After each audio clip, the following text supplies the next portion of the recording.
sarili nyo. Kasi dadating kayo sa puntong nasa point na kayo ng buhay. Alam nyo yun, guys? Dadating kayo sa puntong nasa point na kayo.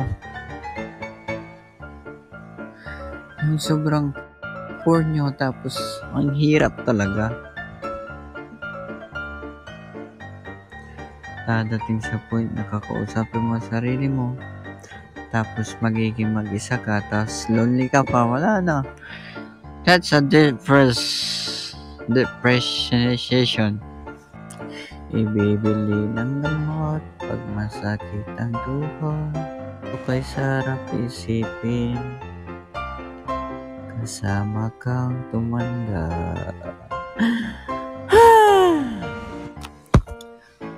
Patay kang lamok ka, kagat ka ng kagat sa akin. Alam ko masarap ako, kaya huwag mo na ako pagatin. Inubos mo ang aking blood pressure. Malaman ng blood pressure ko, tapos kinakagat.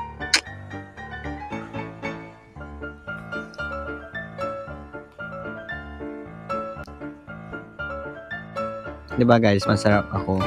Huwag na kayo magsinungaling guys. Alam ko na yung nasa isip nyo.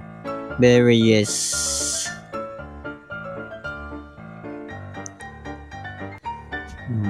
Diba? Yung lamok dadapo sa'yo.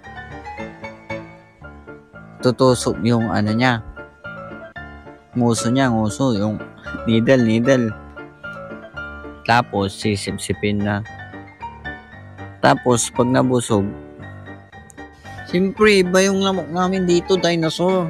Pag dumapo sa'yo, mapipilay ka. Dinosaur di ba? Magpa-enroll ba ako sa college? Sila may GC, ako wala. Ako na lang yung teacher, mag-add ako ng classmate ko. Ako na lang mag-decision sa mga class. Good morning everyone, I'm John Cruz Bernabe. From Lingayen, Pangasinan, capital of Lingayen. Nice to meet you to all. Okay? Nasi binis. Sa binisi. How is that, sir? Anymore. Introduce ako ng self ko, guys.